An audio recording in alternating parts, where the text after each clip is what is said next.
नमस्कार, VCN news के हिंदी समाचारों में आपका स्वागत है। खबरें अब विस्तार से। मुस्लिम कौम को नपुंसक बनाने के लिए भाजपा संघ की सरकार ने गोवर रुबेला लसीकरण की शुरुआत की है। ये लस अपने बच्चों को मत दीजिए, ऐसी बयानबाजी का एक वीडियो मुस्लिम बहुल बस्तियों में खूब वायरल हो रहा है, जिसकी वजह से बुल्ढाना जिला की 25 मुस्लिम स्कूलों में गोवर रुबेला लसीकरण लगाने से इनकार कर दिया है। ऐसी जानकारी जिला महिला बाल संघ गोपन अधिकारी डॉक्टर रविंद्र गोफ ने इन्होंने दी है। आरोग्य विभाग इस आरोप को झूठा साबित करने के लिए उच्च शिक्षित मुस्लिमों के साथ बैठक ले रहा है और मुस्लिम समाज में पैठ की हुई इस बात को उनके जहन से निकालने के लिए उनसे समन्वय बनाने की कोशिश कर रहा है। इस वीडियो के वायरल होने के बाद ही कई मुस्लिम स्कूलों ने बच्चों को गोवर रुबेला का लसीकरण करवाने से इनकार कर दिया है। जिला के मलकापुर में 18 स्कूल व चिकली खामगांव की 2 स्कूल, इसी तरह तालुका की 1 से 2 मुस्लिम स्कूलों ने लसीकरण करने से इनकार कर दिया है और यह संख्या 25 से ऊपर पहुंच चुकी है। और लसीकरण लगाने का विरोध क्यों किया जा रहा है, इसका वीडियो भी सामने आ चुका है, जिसके बाद बाल रोग विभाग ने मुस्लिम विद्वानों के साथ बैठक लेकर इस असमंजस की स्थिति को दूर करने की कोशिश की है। मलकापुर के रहमानिया मस्जिद में मस्जिद इमाम व सार्वजनिक विभाग के अधिकारियों की उपस्थिति में मुस्लिम समाज बंधुओं के साथ बैठक की गई। इस अवसर पर आरोग्य विभाग के डॉक्टर जैनुद्दीन मकानदार डॉक्टर रविंद्र गोफ ने इन्होंने मुस्लिम समाज में पैठ कर गई इस अफवाह पर व उपस्थित किए गए सवालों पर आरोग्य विभाग की तरफ से मुस्लिम समाज की शंकाओं को दूर करने के लिए कई समाधान किए। व्हिडिओमध्ये आज सांगितलेले की हा व्हिडिओ जर याच्यामध्ये सांगितले की ही लस जर दिली तर बालकांना नपुंसकत्व होईल, मुलींना वंध्यत्व होईल आणि मुलं होणार नाहीत, अशा पद्धतीचं काहीतरी त्यामध्ये सांगितलेले असं त्या व्हिडिओमध्ये सांगितलं असल्याचं त्यांनी सांगितलं आणि त्यामुळे ते लस घेण्यास तयार नाही। त्याच्यामुळे थोडीशी घबराट निर्माण झालेली। हे चित्र आम्हाला मलकापूरमध्ये सुद्धा दिसलं की त्यांना अशाच पद्धतीचा व्हिडिओज आणि त्यांनी सांगितलं नातेवाईकांचे फोन पण आलेत की असं काहीतरी लस आहे की त्याच्यामुळे असे प्रॉब्लेम होत आहे किंवा अशा इन्फर्टिलिटी होईल, लेकरं होणार नाही, अशा पद्धतीची लस आहे। असे जवळपास 25 शाळा आहेत आतापर्यंत की त्यांच्यामधून असं आम्हाला रेजिस्टन्स आलेला आहे, विरोध आहे। मात्र यासाठी आम्ही ऑलरेडी पहिल्यापासून जेव्हापासून आम्ही नियोजन करत होतो जुलै महिन्यापासून, तर धर्मगुरूंच्या आम्ही बैठका घेतलेल्या आहेत। त्या समाजातील जे प्रतिष्ठित मंडळी त्यांना पण ऑलरेडी सांगितलेलं आहे आणि जिथे आम्हाला सगळ्यात जास्त रेजिस्टन्स होतं मलकापूर, तर तिथे आम्ही परवा एक मीटिंग घेतली मस्जिदमध्ये। त्या मीटिंगमध्ये आम्ही तिथल्या समाजातले जे मान्यवर आहेत, वकील, डॉक्टर्स आणि इतर जी मंडळी आहेत, तर ती मंडळी पदाधिकारी वगैरे ती नगराध्यक्ष होते, तर त्यांनी पॉझिटिव्हली आम्हाला सपोर्ट करण्याचं हे केलं। आम्ही मीटिंग जेव्हा घेतली तेव्हा आम्ही त्या ज्या मौलानांच्या वगैरे ज्या अपील्स आहेत त्या त्यांना दाखविल्या होत्या। त्या अपील पाहिल्यानंतर त्यांनी खूप आदराने त्या अपीलचं स्वागत केलं आणि ही चांगली गोष्ट आहे। आम्ही समाजामध्ये जनजागृती करण्यासाठी आम्ही सगळे आपल्या सोबत आहोत असं आवाहन त्यांनी आम्हाला दिलं, आश्वासन असं दिलं। आणि त्यांनी विशेष म्हणजे त्यांनी कालच्या नमाज जी झाली शुक्रवारची, त्यामध्ये त्यांनी ऐलान केलं या MR लसीकरणाबाबत, MR वॅक्सिनेशन बाबत। असं म्हणजे एक तासापूर्वीच मला कळालं की त्यांनी कालच्या नमाजमध्ये ऐलान सुद्धा केलं। तर ही आनंदाची गोष्ट आहे की ती सुशिक्षित आणि क्वालिफाईड आणि प्रतिष्ठित जे मान्यवर आहेत ते आमचे सगळे आमच्या सोबत आहे। म्हणजे पत्रकारांचे सुद्धा मुस्लिम समाजातील पत्रकार मंडळी आहेत, त्यांचे पण आम्हाला पॉझिटिव्ह फोन येत आहेत आणि ते पॉझिटिव्हली त्या अपील्स जे आहेत उर्दूमधल्या ते त्यांनी शेअर करत आहेत आणि पॉझिटिव्हली ते याचा रिस्पॉन्स भेटत आहे। ही आनंदाची गोष्ट आहे। बाइट रविंद्र गोफ ने सहायक जिला आरोग्य अधिकारी। VCN न्यूज के लिए खामगांव से वरिष्ठ प्रतिनिधि फारूक सर की रिपोर्ट।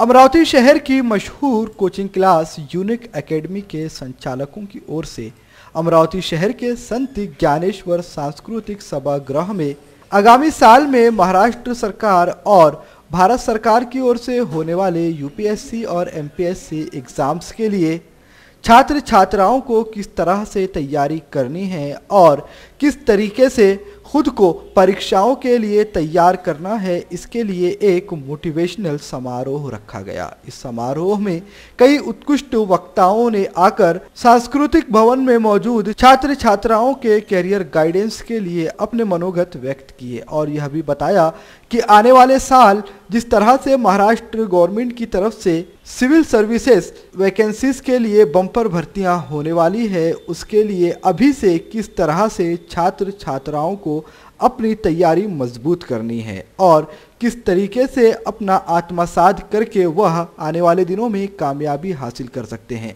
यूनिक एकेडमी के इस कार्यक्रम का आयोजन सिर्फ और सिर्फ एक ही था कि आने वाले दिनों में जो भर्तियां होने वाली हैं उसमें विदर्भ का प्रतिनिधित्व बढ़ाया जा सके, ताकि मुंबई, पुणे और नासिक जैसे शहरों के मुकाबले विदर्भ प्रांत से भी ज़्यादा लोग आईपीएस और सचिव स्तर के पद पर अपना स्थान ग्रहित कर सकें। स्पर्धा परीक्षा विदर्भस्तरीय स्पर्धा परीक्षा कार्यशाळा युनिक अकॅडमीतर्फे आयोजित करण्यात आलेली होती आणि अतिशय सुंदर विद्यार्थ्यांचा रिस्पॉन्स या स्पर्धा परीक्षा कार्यशाळेला राहिलेला आहे।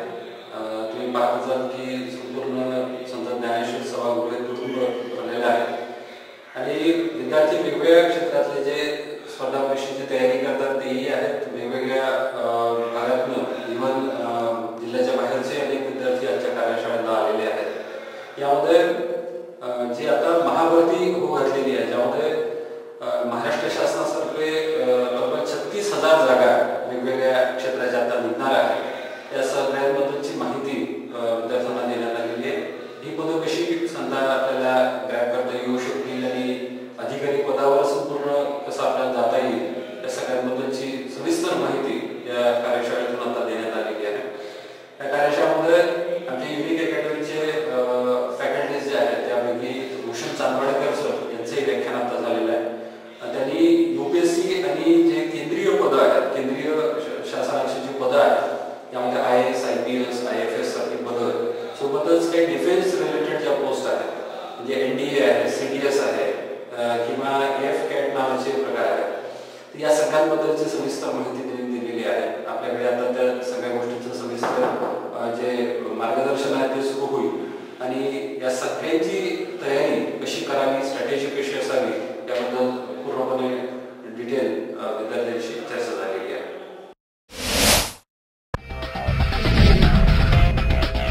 अमरावती शहर की सीमाओं में लगभग हर एक विभाग के कार्यालय मौजूद हैं।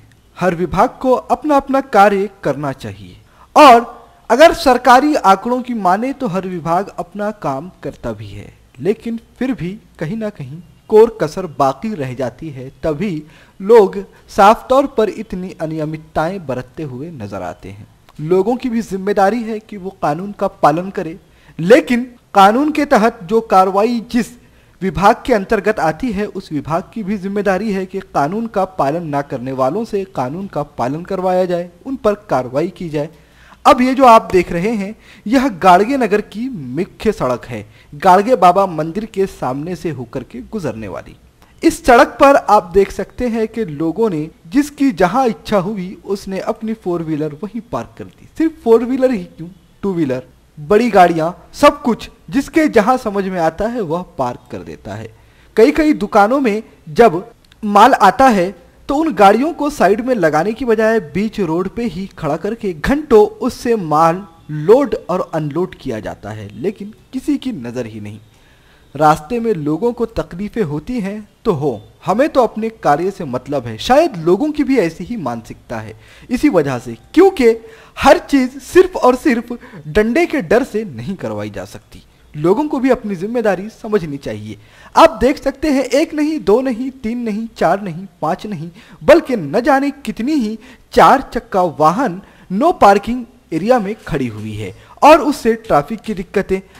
अब जो आप देख रहे हैं यह गाड़गे नगर 1 वे फ्लाईओवर के नीचे का नज़ारा है। फ्लाईओवर बन जाने की वजह से फ्लाईओवर के नीचे की सड़क वैसे ही छोटी है, उस पे भी नो पार्किंग में लोगों की कारें खड़ी हैं, लोगों की बाइक खड़ी है, तो फिर यात्री जाए तो जाए कहां से? दिक्कत तो होगी ही। वैसे भी शहर में ट्रैफिक की समस्याओं को लेकर इतने हादसे होते रहते हैं, फिर भी लोगों की आंख खुल नहीं रही है और खुद प्रशासन और ट्रैफिक विभाग भी लापरवाही बरतता हुआ नजर आ रहा है।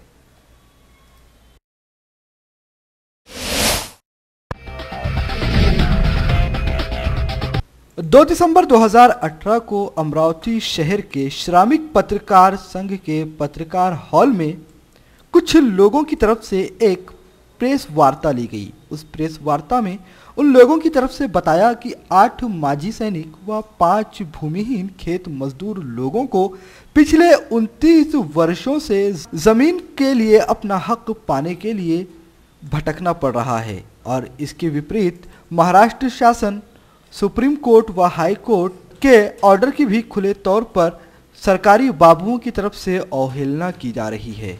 उन्होंने बताया कि दिनांक 31/3/1988 को शासन की तरफ से मौजा बोरगांव, मोहना तहसील चांदुर बाजार, जिला अमरावती में खेत सर्वे नंबर 93/2 37 112/1 44 76 88 में वाटप किया गया। यह खेती लाभार्थियों को तुरंत दी जाए ऐसी सूचना शासन की ओर से दी गई, लेकिन इसके बावजूद तहसीलदार व कुछ बाबुओं की मिलीभगत से यह जमीन वापस पुराने मालक को दे दी गई, जबकि शासन की तरफ से जो 7/12 दिया गया था उस पर लाभार्थियों के नाम लिखे हुए थे, लेकिन फिर अचानक किस तरह से धोखाधड़ी के जरिए इसे बदल दिया गया यह समझ में नहीं आता।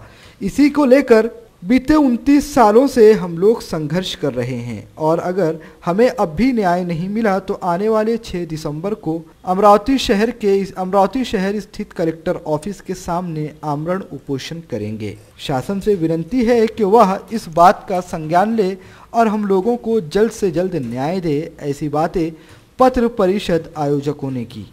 शासन से विनती करता हूँ कि जो हमें 95 साल में जो ताबा मिल गया, इसकी ताबा पावती, स्पॉट पोजीशन ताबा पावती, 7/12 का उतारा सब हमारे नाम से था, लेकिन बाद में शासन ने कैसा किया, एक्स मालक के नाम से किया, जो कि बोरगांव मोहना में ज़मीन है, तालुका चांदुर बाजार, जिला अमरावती, और तहसीलदार पटवारी उसमें सब उन्होंने मिलके हमारा नाम चेंज कर दिया। 7/12 के उतारा पर से डेरी पत्थर से हटा के उसको डबल से उसको और दे दिया, जबकि हमको स्पॉट पोजीशन ताबा मिला है 17/6/95। फिर उसके बाद में जो है तो वो पार्टी जो एक्स पार्टी है MRT के उसमें कंप्लेंट की है, तो MRT ने ऑर्डर दिया है कि भाई ओल्ड अलॉटेड जो लोग हैं, ओल्ड माजी सैनिक और भूमिहीन, उनको डबल से दी जाए। तो जब से अभी तक के हमको कोई इसका ताबा मिला नहीं, ना 7/12 मिला नहीं।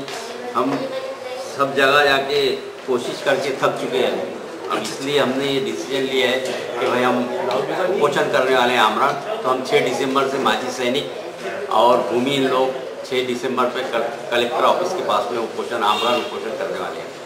खबरों में अब वक्त हो चला एक छोटे से ब्रेक का। कहीं मत जाइए, देखते रहिएगा VCN news. Hotel landmark continental, Saoji व्यंजनों का स्वाद लीजिए स्पेशल सावजी रेस्टोरेंट में।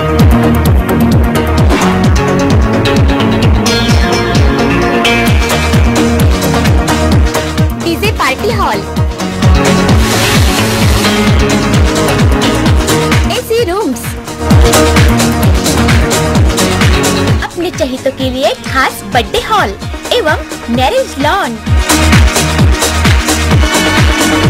खास फैमिली के लिए family garden. Hotel landmark continental luxurious business hotel, Akola road, old नाका, बडनेरा, अमरावती। विदर्भ का सबसे बड़ा शोरूम बिजीलैंड में Aradhana wholesale shopping mall, wholesale rate में रिटेल बिक्री। आराधना संपूर्ण लग्न बस्ता, बनारसी शालू, डिझायनर साड्या, घागरा ओढणी, salwar suit, dress material, readymade coat, suiting shirting, teenage wear, kids wear, fashion jewellery, lifestyle, shoes व sandal, home decor, matching. Lane number L2, shop number 43 to 48, Bizilland complex, Nandgaon Peth, Amravati. Aradhana wholesale shopping mall, wholesale rate में चिल्लर बिक्री। आराधना।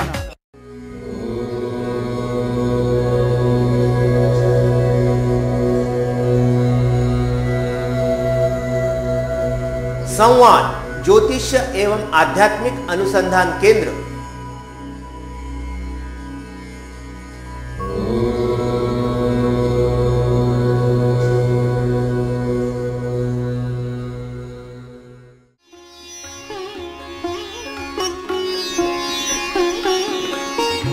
समृद्ध जन्म कुंडली के अनुसार करें अपने व्यक्तित्व का निर्माण, अपने बच्चों की परवरिश करें उनकी जन्म कुंडली एवं ज्योतिष परामर्श के अनुसार।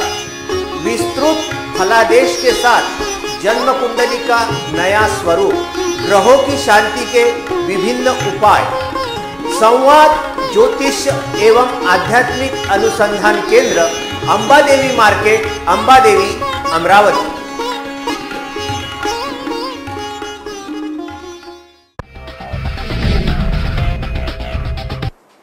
ब्रेक के बाद एक बार फिर से आपका स्वागत है। देखते हैं कुछ अन्य खबरें विस्तार से। भारत के संविधान में देश की जनता की हिफाजत के लिए कई प्रोविजन किए हुए हैं और देश की जनता को उनका सम्मान बराबर मिले, किसी प्रकार का कोई अन्याय न हो सके, इसके लिए कई संस्थान काम कर रहे हैं। लेकिन समाज में जब भी कोई अन्याय होता है, सबसे पहली नज़र पुलिस विभाग की ओर जाती है, क्योंकि समाज में कानून व्यवस्था को बनाए रखने और संविधान और कानून की हिफाजत करने की बड़ी जिम्मेदारी पुलिस विभाग की भी होती है। लेकिन उस वक्त क्या कहिएगा जब पुलिस विभाग खुद ही कानून को ताक पर रखकर अमर्यादित आचरण करने पर आमादा होता है। जी हाँ, इस वक्त हम गाड़गे नगर पुलिस स्टेशन के सामने खड़े हैं और आज हम आपको जो चीज़ें यहाँ पर दिखाने वाले हैं उसे देखकर वाकई कहीं ना कहीं हर किसी के दिल में यह जरूर आएगा कि पुलिस को कानूनी मर्यादाओं का पालन जरूर करना चाहिए। देश में गैर कानूनी शराब ना बिके, इसके लिए पुलिस विभाग पर जिम्मेदारी। कोई शराब पीकर गाड़ी न चलाए, इसे रोकने की जिम्मेदारी पुलिस विभाग को दी है। लेकिन उस वक्त क्या कहिएगा जब पुलिस थाने के दालान में ही शराब की खाली बोतलें पड़ी हो और शराब के साथ खाए जाने वाले नाश्ते प्लेटें भी साथ में पड़ी हो और डिस्पोजल के गिलास और पानी की थाली बोतल साथ में। सीधे सीधे उंगली पुलिस विभाग की ओर या फिर क्या कहा जाएगा, या तो थाने के पुलिस ऑफिसर्स की रजामंदी से सब कुछ हो रहा है या फिर यहाँ पर आकर असामाजिक तत्व इन कामों को अंजाम दे रहे हैं। शायद असामाजिक तत्वों की हिम्मत भी अब तक इतनी नहीं बढ़ी है कि वो पुलिस थाने के दालान में बैठकर शराब पी सके। और अगर ऐसा है तो वाकई शर्म की बात है पुलिस विभाग के लिए। पुलिस विभाग को अपना आत्मनिरीक्षण करना चाहिए, अपने आप में एक बार सोचने की ज़रूरत है। आखिर कैसे किसी पुलिस थाने के दालान में शराब की बोतल पड़ी रहती है। अगर असामाजिक तत्व भी इस कार्य को अंजाम दे रहे हैं तो पुलिस के लिए शर्म की बात है कि पुलिस प्रेमाइसिस में ये सब हो कैसे सकता है। क्या बिना पुलिस ऑफिसर्स की रजामंदी के यह सब कुछ चल सकता है? इन सब के बारे में हर किसी को सोचने की ज़रूरत है और पुलिस आयुक्तालय को भी इस ओर ध्यान जरूर करना चाहिए। जो तस्वीरें आप देख रहे हैं ये किसी बार एंड रेस्टोरेंट की नहीं है, बल्कि अमरावती शहर के गाड़गे नगर पुलिस थाना परिसर की है, जहां पर शराब के ऊंचे ऊंचे ब्रांड्स की खाली पड़ी बोतलें आप साफ तौर पर अपनी आंखों से देख सकते हैं। एक नहीं, दो नहीं, तीन नहीं, बल्कि 4 से 5 अच्छे अच्छे ब्रांड्स की शराब की खाली बोतलें यहाँ पर पड़ी हुई हैं। उसके साथ साथ डिस्पोजल के खाली ग्लास भी पड़े हुए हैं और पानी की खाली बोतलें भी पड़ी हुई हैं। जाहिर सी बात है गाड़गे नगर पुलिस स्टेशन के सिपाहियों ने यह शराब की खाली बोतलें यहाँ पर शोपीस के लिए तो रखी हुई नहीं है और ना ही अपनी पीठ थपथपाने के लिए रखी हैं। यह शराब की खाली बोतलें बता रही है कि इस थाना परिसर में जरूर शराब का सेवन किया जाता है और जरूर पुलिस अधिकारियों की मिली भगत से शराब पीकर यहाँ पर खाली बोतलें फेंकी जा रही हैं। क्योंकि शराब की एक दो नहीं बल्कि सैकड़ों बोतलें यहां पर पड़ी हुई हैं। यह जो आप गाड़ियां खड़ी हुई देख रहे हैं, यह गाड़गे नगर पुलिस थाने का वह परिसर है जो बिल्कुल थाने के बाजू में पुलिस द्वारा जब्त की हुई गाड़ियां जहां पर रखी जाती हैं, उसी परिसर में शराब की यह खाली बोतलें बहुत कुछ बयान करने के लिए काफी है। आखिर जिन संस्थानों के कांधे पर कानून को पामाल होने से बचाने की जिम्मेदारी होती है, उन्हीं संस्थानों के दामन पर अगर इस तरह के दाग लगेंगे तो फिर शहर में कानून व्यवस्था का स्तर क्या होगा, ये शराब की खाली बोतलें बताने के लिए काफी हैं कि पुलिस शहर में कानून व्यवस्था बनाने के लिए कितनी तत्पर है। जिस पुलिस की जिम्मेदारी होती है कि वह शराब पीते हुए गाड़ी चलाने वाले को गिरफ्तार करे, अगर वह पुलिस खुद ही अपने थाना परिसर में शराब का सेवन करे या फिर करवाए तो स्थिति वाकई गंभीर है और आपके डिपार्टमेंट के लिए शर्म का विषय। उम्मीद है आप हमारी दिखाई हुई इस खबर का संज्ञान लेंगे और उन अधिकारियों का भी संज्ञान लेंगे जिनकी मिली भगत से आपके पुलिस थाने में यह सारी अवैध गतिविधियां चल रही हैं। आयुक्तालय ऑफिस से कुछ ही किलोमीटर की दूरी पर आखिर गाड़गे नगर पुलिस स्टेशन में यह सब कुछ चल क्या रहा है, यह आपके भी संज्ञान का विषय है। क्या गाड़गे नगर पुलिस स्टेशन में अगर यह कार्य पुलिस नहीं कर रही, यह कार्य असामाजिक तत्वों का किया हुआ है, तो आखिर पुलिस की मौजूदगी में पुलिस के अपने घर में कोई इस तरह के काम को कैसे अंजाम दे सकता है, यह खुद पूरे पुलिस विभाग के लिए शर्म की बात है। आप सभी को इन बातों का संज्ञान लेना चाहिए और जो अधिकारी इस अवैध गतिविधि में व्यस्त हैं उनके खिलाफ आपको कार्यवाही करनी चाहिए। अगर यह शराब आपकी जब्त की हुई थी तो उनके ढक्कन खुले होकर वह खाली नहीं पड़ी रहनी चाहिए थी और फिर उनके साथ पानी की खाली बोतलें और डिस्पोजल के गिलास क्या कर रहे हैं जिनमें से अब भी शराब की महक आ रही है। पुलिस विभाग के आला अधिकारियों को इस पूरे प्रकरण में गंभीरता से संज्ञान लेकर कार्यवाही करने की जरूरत है। VCN न्यूज के लिए वीडियो जर्नलिस्ट राहुल टेकाड़े के साथ शम्स अंसारी की रिपोर्ट। अमरावती शहर के गाड़गे नगर थाना अंतर्गत अर्जुन नगर चौक पर एक भीषण अपघात हुआ जिसमें दोपहिया वाहन चालक मनोज मेश्राम जो अपनी दोपहिया वाहन MH27 BO 5773 पर सवार थे, वह तेज रफ्तार बाइक से विपरीत दिशा से आ रहे थे। उन्होंने सामने से आती हुई कार को बाजू से टक्कर मारी जिसकी वजह से उनकी गाड़ी तेज रफ्तार अनियंत्रक होने की वजह से होंडा BRV MH27 BE 8460 से जा टकराई और उनका सर कार की विंडो से टकरा गया जिससे वह गंभीर रूप से जख्मी हो गए। गाड़गे नगर पुलिस को घटनास्थल पर मौजूद लोगों ने जानकारी दी। सूचना मिलते ही गाड़गे नगर पुलिस ने घटनास्थल पर पहुंचकर पंचनामा किया और घायल मनोज मेश्राम को अमरावती शहर के जिला सामान्य रुग्णालय में प्राथमिक उपचार के लिए भर्ती करवाया। अपघात में घायल हुए मनोज मेश्राम के सर पर गंभीर चोट आई है। फिलहाल अमरावती शहर के जिला सामान्य रुग्णालय में उनका प्राथमिक उपचार चालू है। पुलिस ने होंडा BRV 4 चक्का वाहन को अपनी कस्टडी में ले लिया है। बताया जा रहा है कि घायल मनोज मेश्राम अपनी गाड़ी की इंस्टॉलमेंट भरने की जल्दी में चले जा रहे थे, लेकिन तभी उनकी गाड़ी अनियंत्रित हो गई और दूसरे रास्ते से आने वाली कार से जा टकराई जिसके बाद यह भीषण अपघात हुआ।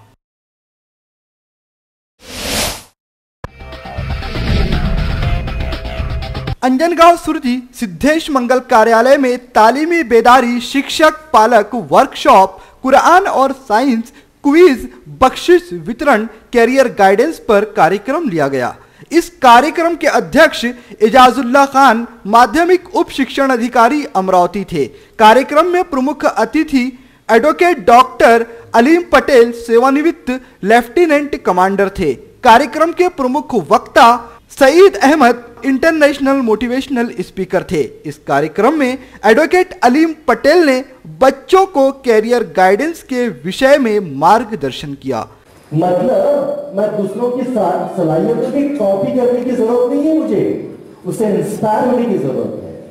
जब किसी खास आदमी को आप देखते हैं और कामयाब समझते हैं तो वैसा नहीं करना है, लेकिन उस पर गौर करना है, उसे इंस्पायर होना है, उसको एक आइडियल बनाकर उसकी जिंदगी में झांक कर ये देखना है कि ये इंसान किस तरह से अपना मकाम हासिल कर चुका है, उसके लिए कितने पावर उसने दे रहे हैं, कौन कौन से तरीके तैयार किए हैं।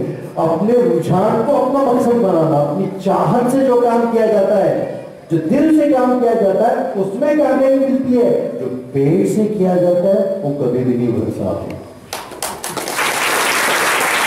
डेवलपमेंट नहीं है, सेटिस्फैक्शन, रुझान को समझना, और यहीं से जिंदगी का सफर शुरू होता है।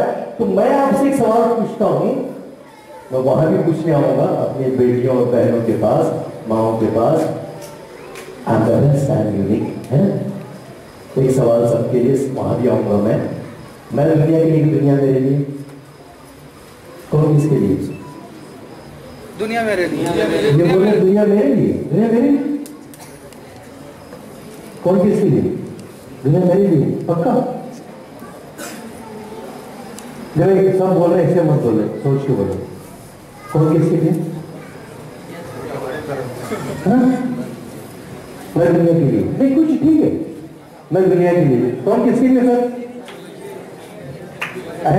बोलिए, दुनिया मेरे लिए, दुनिया मेरे लिए, हाँ मैं दुनिया के लिए, मैं दुनिया के लिए, दुनिया मेरे लिए। मुख्तसर ये सबसे मैं मिला तकरीबन, कुछ लोगों ने कहा मैं दुनिया के लिए, कुछ लोगों ने कहा दुनिया मेरे लिए। हमारी बच्चों बेटियों को पूछते कौन किसके लिए। जब तक ये सवाल का जवाब आपके पास नहीं होगा, आपको मंजिल और जीने का मकसद भी नहीं मिल पाएगा। और कौन किसके लिए? मैं दुनिया के लिए। कार्यक्रम के प्रमुख वक्ता सईद अहमद थे, जो पूना से आए थे। उन्होंने अपने 2 घंटे के लेक्चर में बच्चे बात नहीं मानते, बार बार बीमार होते हैं, जिद करते हैं, पढ़ाई नहीं करते, इस विषय पर उपस्थित पालकों और विद्यार्थियों का मार्गदर्शन किया। उन्होंने कहा कि पालकों को अपने बच्चों के साथ दोस्त बनकर रहना चाहिए और बच्चों को भी खुद पर विश्वास रखना चाहिए।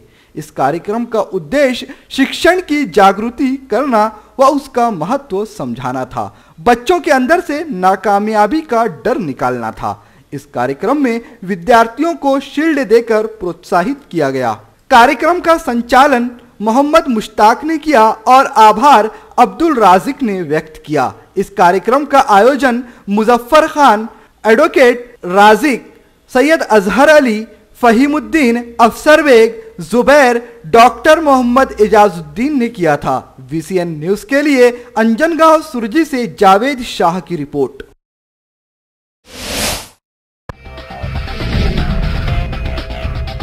आज के इस दौर में शिक्षा हासिल करना जितना आसान हो गया है, उससे कई गुना ज्यादा संघर्ष भी शुरू हो चुका है। इस प्रतिस्पर्धा के युग में विद्यार्थी भी पूरी तरह से गुमराह होते नजर आ रहे हैं, जिस वजह से विद्यार्थियों के माता पिताओं को उन्हें रास्ता दिखाना बहुत जरूरी है। इसी विषय के संदर्भ में 5 दिसंबर को सांस्कृतिक भवन में विद्यार्थियों के माता पिता के लिए कार्यशाला का आयोजन किया जा रहा है। इस कार्यशाला में विद्यार्थियों पर माता पिता द्वारा किस तरह ध्यान दिया जाए, साथ ही बच्चों को जिम्मेदार कैसे करें, ऐसे आदि प्रश्नों के संबंध में चर्चा कर पालकों को प्रशिक्षण दिया जाएगा। ऐसी जानकारी अमरावती शहर के श्रमिक पत्रकार भवन में अंबा फेस्टिवल ट्रस्ट के पदाधिकारियों द्वारा दी गई। मी राहुल तायडे अंबा फेस्टिवल तर्फे बोलत आहे। अंबा फेस्टिवल तर्फे एक सुंदरम आणि अंबा फेस्टिवलचा जॉईंट व्हेंचरनी एक आम्ही स्मार्ट पॅरेंटिंग प्रोग्राम घेत आहे। तर त्याच्यासाठी जी आम्ही पॅरेंट्ससाठी जी एक निमंत्रण पत्रिका बनवलेली आहे, त्याच्या मागे काही पॉईंट दिलेले आहेत की बा तुमच्या पाल्यांचे काय समस्या आहे। कारण की आतापर्यंतच्या ज्या जनरल समस्या होत्या ह्या कॉमन होत्या, जवळपास सगळ्या पॅरेंटच्या जुळत्या मिळत्या समस्या राहत होत्या। पण आता ह्या 2-4-5 वर्षात डिजिटल युगामध्ये ज्या नवीन समस्या सुरू झालेल्या आहेत, मोबाईलमुळे, इंटरनेटमुळे, टीव्हीमुळे, तर त्याच्यावर रिसर्च करण्यासाठी ह्या कंपनींनी आम्हाला असं सांगितलं की बा तुमच्या इथले जे काही पॅरेंट्स आहेत त्यांच्या नवीन समस्या काय आहे ह्या तुम्ही आम्हाला कळवा, आम्ही त्याच्यावर रिसर्च करू आणि त्याच्यावर काय तोडगा निघू शकते किंवा त्याच्यावर काय सजेशन द्यायला पाहिजे त्याच्यावर आम्ही तुम्हाला सजेशन देऊ. धन्यवाद. महकर के पूर्व मंत्री सुबोध साहू ने बीते 1 दिसंबर 2018 को देश के पंतप्रधान नरेंद्र मोदी को एक पत्र लिखकर यूपी के मुख्यमंत्री योगी आदित्यनाथ को पागल खाने में भर्ती करना चाहिए ऐसी मांग की. अपने पत्र में उन्होंने लिखा है कि आपसे मांग करता हूं कि उत्तर प्रदेश के मुख्यमंत्री नामदार योगी आदित्यनाथ जी को तुरंत पागल खाने में भर्ती कर देना चाहिए. 2000 करोड़ साल पहले जन्म लेने वाले हनुमान जी की जाति का उन्होंने चुनावी मुद्दा बनाकर देश में अराजकता फैलाने का काम किया है और कोई पागलपन का बयान देने के पहले भारत सरकार ने उन्हें पागल खाने में भर्ती कर देना चाहिए. ऐसी मांग पूर्व मंत्री सुबोध साहू जी द्वारा की गई है. उल्लेखनीय है कि बीते दिनों राजस्थान में एक चुनावी सभा को संबोधित करते हुए उत्तर प्रदेश के मुख्यमंत्री योगी आदित्यनाथ ने संकट मोचक हनुमान जी की जाति का उल्लेख करते हुए कहा था कि वह दलित जाति के हैं. इसके बाद ही वाद विवाद गर्मा गया और लोगों ने अपने अपने तरीके से हनुमान जी की जाति का उल्लेख करना शुरू कर दिया. किसी ने उन्हें काल्मीकि कहा तो किसी ने जैन कहा और अब लोग नई नई जातियां भी ढूंढ कर ला रहे हैं. मुख्यमंत्री महाराष्ट्र राज्य सुबोध साहू जी पंतप्रधान माननीय नरेंद्र मोदी जी से जाहिर मांग करता हूं कि उत्तर प्रदेश के मुख्यमंत्री माननीय योगी आदित्यनाथ जी को तुरंत पागलखाने में भर्ती करवाना चाहिए. उत्तर प्रदेश के मुख्यमंत्री योगी आदित्यनाथ जी ने चुनावी जुमला कहते हुए कहा हनुमान जी की जात ये है. 2000 साल पहले 2000 करोड़ साल पहले जन्म लेने वाले हनुमान जी के जात का बयान देके इन्होंने देश में अराजकता फैलाने का काम किया और कोई ऐसा ही अराजकता फैलाने का जुमला देने के पहले भारत शासन ने इनको तुरंत पागलखाने में जमा करना चाहिए. VCN न्यूज के लिए खामगांव से वरिष्ठ प्रतिनिधि फारूक सर की रिपोर्ट. हिंदी समाचारों में आज के लिए बस इतना ही. विदर्भ से जुड़ी तमाम जानकारी जानने के लिए देखते रहिए विदर्भ का सर्वश्रेष्ठ न्यूज चैनल VCN न्यूज. नमस्कार.